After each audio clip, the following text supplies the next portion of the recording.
إن أكرمكم عند الله أتقاكم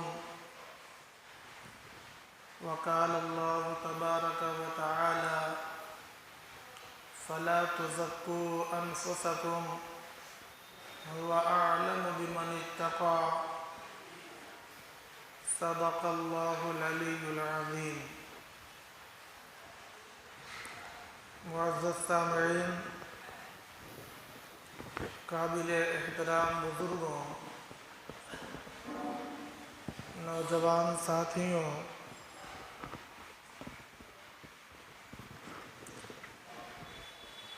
کچھ چیزیں ضروریات اسلام کہلاتی ہیں۔ اسلام کے لیے ضروری چیزیں وہ کیا ہیں؟ اسلام کے لیے سب سے زیادہ ضروری چیز ایمان لانا اور ایمان کو درست کرنا ہے۔ اشہد ان لا الہ الا اللہ واشہد ان محمدا عبدہ ورسولہ، یہ ضروریات اسلام میں سے ہے۔ پھر ضروریات اسلام میں سے دوسری چیز نماز کو قائم کرنا ہے۔ اسلام میں جو چیز ضروری قرار دی گئی ان میں تیسری چیز زکوٰۃ کو ادا کرنا ہے۔ چوتھی چیز رمضان المبارک کے روزے کو ادا کرنا ہے۔ پانچویں چیز اللہ جس کو استطاعت دے تو بیت اللہ شریف کا حج کرنا ہے۔ اسلام کی یہ ضروری چیزیں ہیں، اس کو ضروریات اسلام بھی کہا جاتا ہے۔ جس طریقے سے یہ چیزیں اسلام کے لیے ضروری ہیں، اسی طرح اب چھٹویں نمبر پر سنیے، ضروریات اسلام چھٹے نمبر کی کیا ہے؟ وہ چیز جو اسلام کے لیے ضروری ہے وہ ہے متقی بننا، تقوی حاصل کرنا۔ کئی ہفتوں سے اس موضوع پر میں زور دے کر بیان کر رہا ہوں، پھر بھی مجھے اطمینان نہیں ہوتا۔ کیا اطمینان نہیں ہوتا؟ میں سمجھا پایا یا نہیں، آپ سمجھ پائے یا نہیں، اطمینان نہیں ہوتا۔ تو ضروریات اسلام میں سے ہے یہ متقی بننا، تقوی کو حاصل کرنا۔ اب اس تعلق سے آج میں دو باتیں عرض کروں گا۔ پہلی بات تو یہ عرض کروں گا کہ متقی کسے کہتے ہیں، اور پھر تقوی کی کچھ تفصیلات بیان کی جائیں گی۔ ہم لوگ متقی کسے سمجھتے ہیں یہ الگ مسئلہ ہے، اور دین اسلام میں متقی کسے کہتے ہیں یہ الگ مسئلہ ہے۔ ہم نے جب یہ کہا کہ ہمیں متقی بننا ہے تو اس سے عام طور سے ہم لوگوں کے ذہن میں یہ بات آتی ہے کہ ٹھیک ہے ہم متقی بنیں گے یعنی خوب پڑھیں گے، نمازیں نفلی اور فرائض، تسبیحات، وظیفے خوب پڑھیں گے، اور جو خوب پڑھتا ہے وہ متقی ہو جاتا ہے۔ ہم لوگ یہی سمجھتے ہیں، لیکن شریعت یہ نہیں سمجھتی۔ شریعت اس آدمی کو متقی نہیں کہتے، اس کو عابد کہہ سکتے ہیں۔ اس کو متقی نہیں کہہ سکتے۔ متقی کا معنی جو ہے وہ ہم کو سمجھنا ہوگا۔ ہم لوگ اسی کو متقی سمجھتے ہیں جو دیکھتے ہیں ہر وقت اس کی زبان ذکر سے تر ہے، تلاوت، نماز اور وضاقتہ کا ذرا پابند ہے، تو ہم لوگوں کی نظر میں وہ بہت متقی ہو جاتا ہے۔ یہ ہم لوگوں کے نزدیک مفہوم ہے، اور شریعت کے نزدیک کیا معنی ہے متقی ہونے کا؟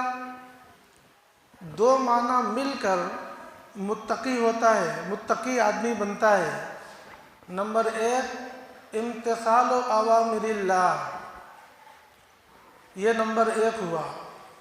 نمبر دو، اجتناب نواہی، یہ نمبر دو ہوا۔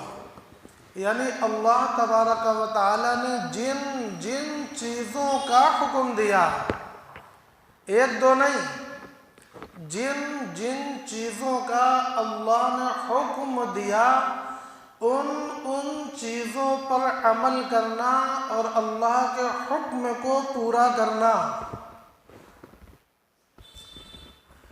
اور نمبر دو، جن جن چیزوں سے اللہ نے منع کیا، روکا، ان چیزوں سے رکنا اور اللہ کے حکم کو پورا کرنا۔ یہ دو معنی پایا جائے گا تو آدمی متقی ہو جائے گا۔ تو اس میں تو کہیں یہ بات نہیں آئی کہ بہت زیادہ نوافل پڑھنے سے اور بہت زیادہ نفلی صدقہ خیرات اور نفلی حسن سلوک اور احسان کرنے سے آدمی متقی ہوتا ہے۔ اس میں تو ایسی کوئی بات نہیں آئی۔ اس میں جو بات آئی ہے در حقیقت ان کا تعلق فرائض، واجبات، حرام اور مکروہات سے ہے۔ جن چیزوں کا اللہ نے حکم دیا ہے وہ چیزیں فرض ہیں یا واجب ہیں، ان کو پورا کرنا ہے۔ جن چیزوں سے اللہ نے منع کیا ہے ان میں یا تو حرام ہے یا مکروہ ہے، ان سے بچنا ہے۔ اب ان سے بچنے کے لیے بعض مرتبہ کسی مسئلے میں شک اور شبہہ ہو جاتا ہے، تردد ہوتا ہے کہ آیا اس جگہ جانا چاہیے یا نہیں جانا چاہیے، اس چیز کو کرنا چاہیے یا نہیں کرنا چاہیے، کھانے والی چیز ہے تو کھانا چاہیے یا نہیں کھانا چاہیے، اس میں تردد اور شک شبہ پڑ جاتا ہے۔ تو ایسے شک شبہ والے مسئلے میں اس لیے بچ جانا کہ کہیں ایسا نہ ہو کہ نا جانکاری کی وجہ سے ہم حرام میں پڑ جائیں، یہ ڈرنا، اللہ سے ڈرنا، اور اس وجہ سے حرام سے ڈرنا یا حرام سے بچنے کے لیے شبہات سے ڈرنا کہ کہیں ہم نا جانکاری کی وجہ سے حرام میں نہ پڑ جائیں، اور حرام میں پڑیں گے تو یہ خلاف تقویٰ ہے، فسق ہے، اور اللہ تبارک و تعالیٰ کی ناراضگی کا سبب ہے، اللہ تبارک و تعالیٰ کے یہاں پکڑ کا سبب ہے۔ اس وجہ سے بچنا، یہ تو وہی بندہ بچے گا جسے ہر آن اس بات کا خیال رہتا ہے کہ ہم لوگ اس دنیا میں رہ کر جو کچھ عمل کرتے ہیں اس عمل کا بدلہ قیامت کے دن ضرور دیا جائے گا۔ للہ ما فی السماوات و ما فی الارض لیجزی الذین اساءوا بما عملوا ویجزی الذین احسنوا بالحسنى۔ زمین اور آسمان کا مالک اللہ ہے، وہ مالک ہے، وہ مالک ہے، تو اس نے یہ بتایا کہ ہم نے تم لوگوں کو جو اس دنیا میں پیدا کر کے بھیجا تو اس کا مقصد سن لو، اس لیے بھیجا تاکہ جو لوگ برا عمل گناہ والا عمل کر کے آئیں گے تو ہم اس برائی کا بدلہ دیں گے، اور جو لوگ نیک عمل کر کے آئیں گے تو ہم جنت دیں گے۔ حسنہ کا ترجمہ آپ سیدھے جنت بھی کر سکتے ہیں، قرآن مجید میں کئی جگہ پر ہے، اس لیے یہاں پر بات مختصر کرنے کے لیے جنت کا ترجمہ کریے، مفسرین نے کیا ہے، میں اپنے من سے نہیں کر رہا ہوں۔ تو جو نیک عمل کر کے آئے گا تو ہم اسے جنت دیں گے۔ کون ہے جو جنت پائے گا؟ کون ہے جس کی نیکی قابل قبول ہوگی؟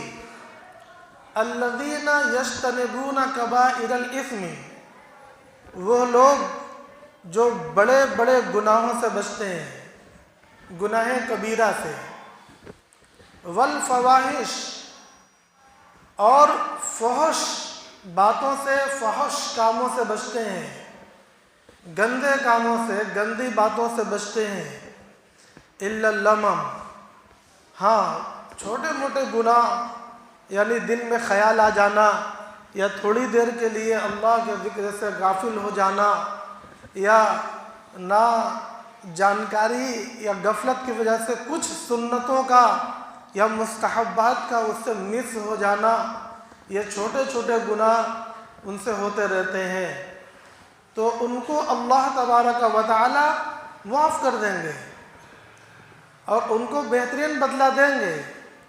اس کے بعد بھی اللہ پاک یہ فرماتے ہیں، جیسا کہ میں نے خطبے میں پڑھا، آگے ایک ٹکڑے کے بعد فرماتے ہیں فَلَا تُزَكُّوا أَنفُسَكُمْ، اپنے آپ کو کبھی بہتر مت کہنے لگنا، اپنی کبھی تعریف مت کرنے لگنا۔ جیسا کہ آدمی جب اعمال پر آتا ہے تو پھر اس کی زبان سے نکلتا ہے ہماری نماز، ہماری رکعت، ہمارے روزے، ہماری تسبیحات، یہ جو وہ جو گناتا ہے اور اپنی تعریفیں کرتا ہے، اس کو اللہ پسند نہیں کرتے۔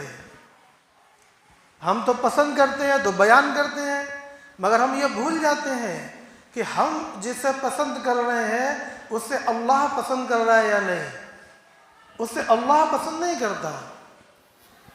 اسی طریقے سے گھروں کے اندر عموماً یہ ہوتا ہے کہ بہت سے لوگ اپنے کاموں کو گنواتے ہیں، ہم نے کمایا، ہم نے بنایا، ہم نے کیا، یہ منع ہے،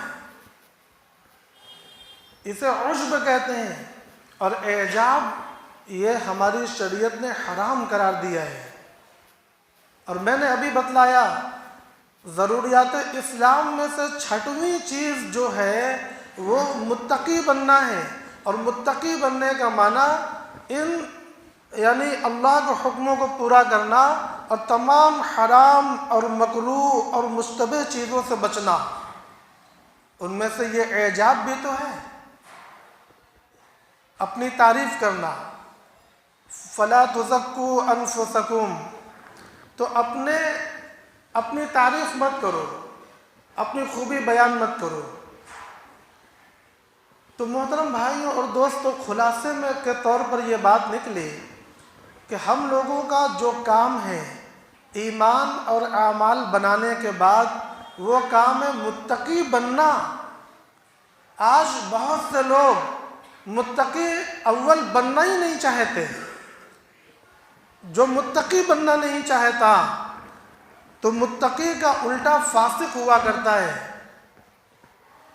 متقی کا الٹا فاسق، یعنی وہ فسق و فجور میں رہنا چاہتا ہے، اور اللہ تبارک و تعالی نے فاسقین کا انجام کبھی ظالمین کے ساتھ بیان فرمایا ہے، کبھی کافرین کے ساتھ بیان فرمایا ہے۔ فسق سے توبہ کرنا یہ لازم ہے۔ فاسقین کے لیے جہنم کے وعید ہے۔ تو ہم میں سے بہت سے لوگ وہ ہیں جو یہ سمجھتے ہیں کہ ہم متقی بن ہی نہیں سکتے۔ محترم بھائیوں اور دوستوں، یہ شیطان کی طرف سے دیا گیا دھوکہ ہے۔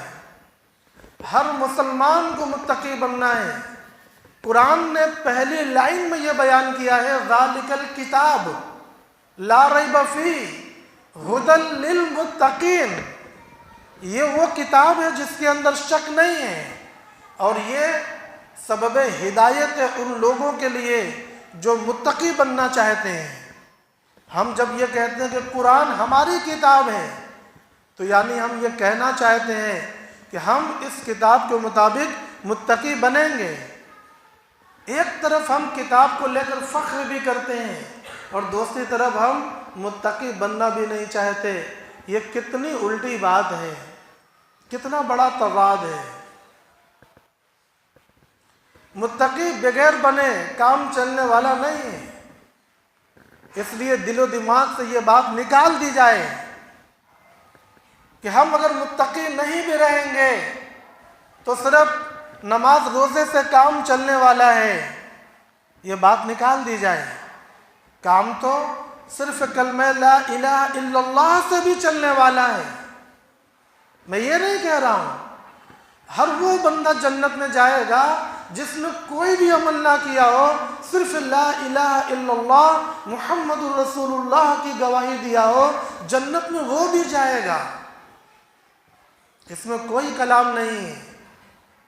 مگر جنت میں جانے سے پہلے کے جو مرحلے ہیں ان مرحلوں میں اللہ تبارک و تعالیٰ کے عتاب سے بچنا، اللہ کے عقاب سے بچنا، اللہ کی پکڑ سے بچنا اور اللہ سے محبت کا جو تقاضا ہے اس کی فرما برداری کرنا، یہ تمام چیزیں بھی تو کوئی معنی اور مفہوم رکھتی ہیں۔ اسی معنی اور مفہوم کے اندر یہ ہے کہ ایمان لانے کے بعد تمام فرائض عبادتوں کو، واجبات کو ادا کیا جائے، اور اسی تقاضائے محبت میں یہ ہے کہ اللہ تبارک و تعالیٰ کی ہر جگہ اطاعت و فرما برداری کیا جائے اور ہر جگہ اس کے حکم کو توڑنے سے بچا جائے۔ متقی بننے کی پوری کوشش کی جائے۔ ایک تو یہ بات میری ہو گئی کہ ضروریات اسلام میں سے ہے یہ بات کہ ہر آدمی، ہر نوجوان، ہر مرد، ہر عورت اور ہر لڑکی متقی بنے۔ یہ ہم مسلمانوں کا مشن ہے، ہمارے اوپر فرض کیا گیا ہے، جس طریقے سے دین کی اور بہت سی چیزیں فرض کی گئی ہیں۔ اب تقویٰ کیا ہے یہ بھی آپ لوگ بار بار سن چکے ہیں، پھر بھی کچھ تفصیلات۔ تقویٰ ہے حرام اور مکروہ سے بچنا اور اس سے ڈر کر مشتبہات سے بھی بچنا۔ کہاں کہاں بچنا ہے؟ زندگی کے ہر شعبے میں اور بدن کے ہر عضو سے، ہر عمل سے بچنا ہے۔ مثال کے طور پر اگر ہم کھانے پینے کی بات کریں تو آپ جانتے ہیں کھانے میں بہت سی چیزیں اللہ تبارک و تعالیٰ نے حرام قرار دی ہیں، ان تمام چیزوں کے کھانے سے بچنا ہے۔ بہت سی چیزیں ناپاک ہیں، بہت سی چیزیں نقصان دہ ہیں، ان چیزوں سے تو آدمی طبعاً بھی بچتا ہے، لیکن کچھ چیزیں ایسی ہیں جس میں بظاہر کوئی اور بات نہیں ہے مگر پھر بھی اس سے بچنے کا حکم دیا گیا ہے۔ مثال کے طور پر وہ ذبیحہ جس کو ذبح کرنے کے وقت جان بوجھ کر بسم اللہ اللہ اکبر کہنا چھوڑا گیا ہو، اس کو ذبح کیا گیا، اس کی چاروں رگ کاٹی گئی، بدن کے اندر جو نجس ناپاک خون ہوتا ہے وہ سریان کے ذریعے باہر نکل چکا ہے۔ بظاہر سائنٹیفکلی اب اس جانور کے اندر کوئی بیماری کا اندیشہ اور خطرہ نہیں ہے، مگر اس کے باوجود بھی ہماری شریعت نے یہ کہا ہے کہ جس ذبیحے پر اللہ کا نام نہ لیا گیا ہو اس کو کھانا حرام ہے۔ جب اس کا کھانا حرام ہے تو ہم لوگ اس سے بچتے ہیں۔ الحمدللہ اس مسئلے میں پوری امت پابند ہے، بچتی ہے۔ اسی طریقے سے وہ ذبیحہ جس کو اللہ کے سوا کسی اور کے نام پر ذبح کیا گیا ہے وہ بھی کھانا جائز نہیں ہے، چاہے وہ اور نام بتوں کا ہو، بادشاہوں کا ہو، نبیوں کا ہو، ولیوں کا ہو، اللہ کے سوا کسی کا بھی نام لے کر ذبح کیا گیا ہو اس کا کھانا جائز نہیں ہے۔ اس مسئلے میں بھی امت میں کوئی اختلاف نہیں ہے۔ جس طرح ہم لوگ اس کو حرام سمجھتے ہیں کہ بھئی اس کا کھانا حرام ہے، اسی طریقے سے خنزیر، مردار، ان کا کھانا حرام ہے، اسی طریقے سے ہم لوگ یہ جانتے ہیں کہ وہ جانور جو غصب کیا گیا، بےایمانی کیا گیا تھا کسی اور کا، مگر حیلہ حوالی کر کے کسی نے بےایمانی کر لیا اور سب کی آنکھوں کے سامنے بےایمانی کر کے لے کر چلا آیا، تو یہ غصب کیا ہوا جانور اس کا کھانا حرام ہے۔ چوری کیا ہوا جانور اس کا کھانا حرام ہے۔ کوئی مرغی چوری کر کے لے آئے، بکری بکرا چوری کر کے لے آئے، پکائے، اس کے بعد آپ کو معلوم ہو کہ صاحب یہ جانور چوری کا ہے، تو آپ اور ہم اس کو کھانا پسند نہیں کریں گے، کیونکہ ہماری شریعت نے اس کو حرام قرار دیا ہے۔ اسی طریقے سے وہ مال، یہ تو جانور کی بات ہوئی، وہ مال جو چوری کا ہے اور وہ مال جو بے ایمانی کا ہے اور وہ مال جو حرام طریقے سے کمایا گیا ہے، ان تمام کو شریعت نے منع کیا ہے، ان کو نہیں کھانا ہے۔ حضرت امام اعظم ابو حنیفہ رحمۃ اللہ علیہ کا ایک واقعہ آپ لوگوں نے سنا ہوگا کہ آپ کپڑے کے تاجر تھے، کوئی کپڑا عیبیلا آپ کی دکان میں رکھا تھا، آپ نے اپنے ملازم سے کہہ رکھا تھا کہ یہ عیبیلا کپڑا فریش مال کے ساتھ مت بیچ دینا، مگر وہ ملازم چوک گیا، خریدار آیا اور اس کو یاد نہیں تھا کہ فلاں کپڑے میں عیب ہے، اس نے فریش مال کے ساتھ اس کو بیچ دیا۔ جب حضرت امام صاحب رحمۃ اللہ علیہ تشریف لائے تو آپ نے پوچھا کہ فلاں کپڑا کہاں ہے، تو ملازم معذرت کرنے لگا کہ صاحب وہ تو فریش مال کے ساتھ بک گیا۔ حضرت امام اعظم ابو حنیفہ رحمۃ اللہ علیہ نے اس تھان کی پوری قیمت وہ صدقہ کر دی۔ وہ صدقہ بھی بلا نیت ثواب، وہ والا صدقہ مت سمجھیے جس میں ہم لوگ سمجھتے ہیں کہ بڑا ثواب ملتا ہے، بلا نیت ثواب صدقہ کرنا ہے۔ ایسا کیوں کیا؟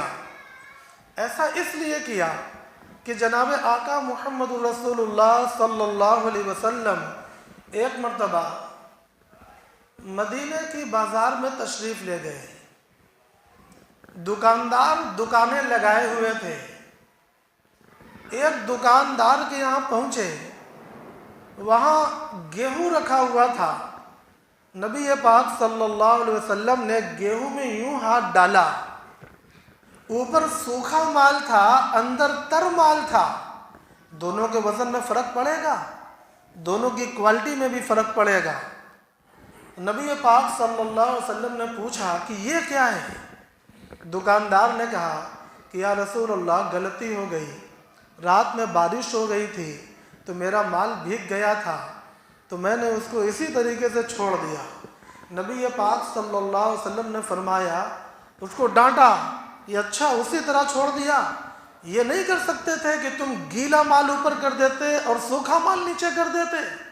پھر فرمایا من غشنا فلیس منا، من غشنا فلیس منا، جو مسلمانوں کو دھوکہ دے وہ ہم مسلمانوں میں سے نہیں ہیں۔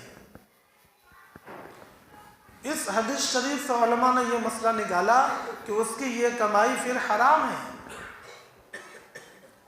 دھوکہ دے کر، کم دے کر، کٹنگ کر کے، کٹ کر کے یہ تمام کمائیاں ہماری حلال کمائیوں کو ناپاک بنا دیتی ہے، نجس بنا دیتی ہے، درجے بدرجے وہ مکروہ اور حرام ہوتی چلی جاتی ہیں۔ تو جس طریقے سے بہت سی کھانے والی چیزیں حرام ہیں اور بہت سی پینے والی چیزیں حرام ہیں، اسی طریقے سے بہت سی وہ چیزیں حرام ہیں جو ہمارے عمل کی وجہ سے حرام ہو جاتی ہیں، اگرچہ بظاہر ہم کو دکھتا نہیں ہے۔ ان تمام چیزوں سے بچنا، لہذا ہم مسلمان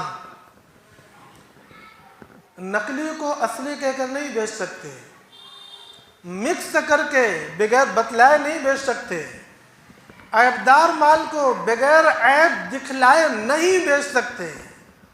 اگر ہم نے بیچا، قصداً ایسا کیا، تو ایسا کرنا حرام ہوگا اور کمائی کی وہ مقدار ناپاک ہوگی۔ اب ذرا غور کریں کہ ہمارے کاروباروں میں کتنی لاپرواہیاں ہیں اور ہمارے معاشرے میں کتنی چوریاں ہیں۔